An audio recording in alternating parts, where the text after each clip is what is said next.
dare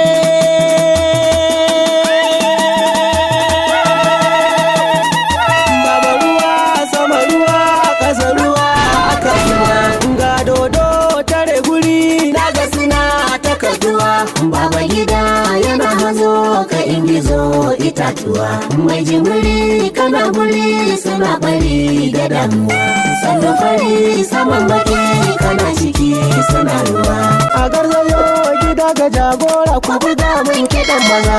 Sabuwar waƙar Tijjani Gandu kenan wadda ku saurara a halin yanzu kaɗan daga cikin waƙar. Masu raro kafin mun kai ga samun kullun wannan waƙa da muke ɗauke da ita a cikin wannan shata mai albarka. Idan wannan ya kasance shine farkon shigowar ku cikin wannan channel ta mai albarka, da muna roƙon ku da ku daure ku dangwala mana alamar subscribing kamar haka. Kana ku dangwala mana ƙararrawar sanarwa.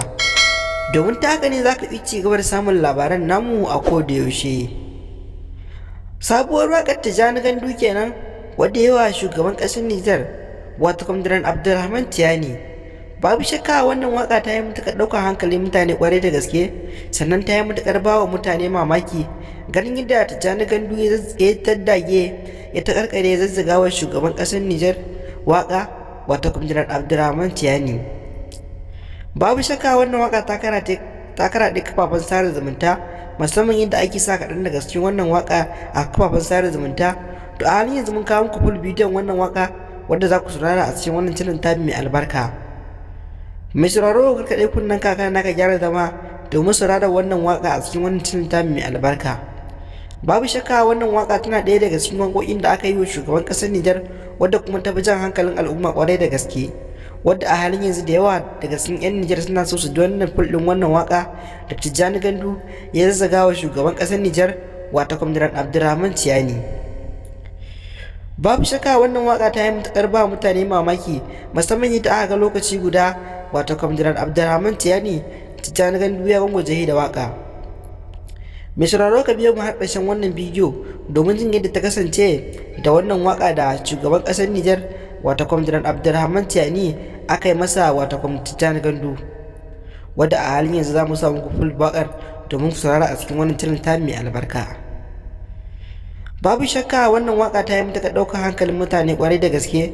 Kowa ya san shugaban ƙasar Nijar shugaba ne adali, wanda kuma da yawan 'yan ƙasar Nijar suna yabon mulkin nashi, da yawa kuma suna da zaton cewa babu shakka ko ba juma ko ba daɗe shugaban ƙasar Nijar ba zai taɓa watsa wa 'yan Nijar ƙasa a ida ba ya musu wani abu na rashin adalci. Mai sauraro kana saurara wannan labari kai tsaye daga wannan tirin ta mai albarka da dumi-dumi. Babu shakka wannan waka da aka ce an yi wa shugaban ƙasar Nijar ba gaskiya ba ce ba, domin wannan waka ba a yi ta ba. Sai dai mai sauraro idan kana so a yi wannan waka bayan kallon wannan bidiyo tun daga farko har zuwa ƙarshe, to muna so ka bayyana mana ra'ayinka a comment section. Shin kana so a yi wannan waka ko kuma baka so? Masu raro kada ku manta da danna mana alamar like akan wannan bidiyon domin ta haka ne za mu iya samun ƙwarin gwiwa ci gaba da kawo muku sahihin labaran namu na gaskiya a cikin wannan channel mai albarka. Kasance da wannan channel mai albarka ta hanyar dangwala mana alamar subscribing da kuma alamar ƙararrawar sanarwa, domin ta haka ne za ka iya ci gaba da samun labaran namu a duk inda kake a faɗin Najeriya da duniya mabaki ɗaya. Babu shakka wannan waka da ake ta magana cewa shugaban ƙasar Nijar an masa waka wanda kuma ake cewa Tijjani Gandu ne ya mai waka, to ba gaskiya bace ba, domin wannan waka ba a yi ta ba. Mun gode.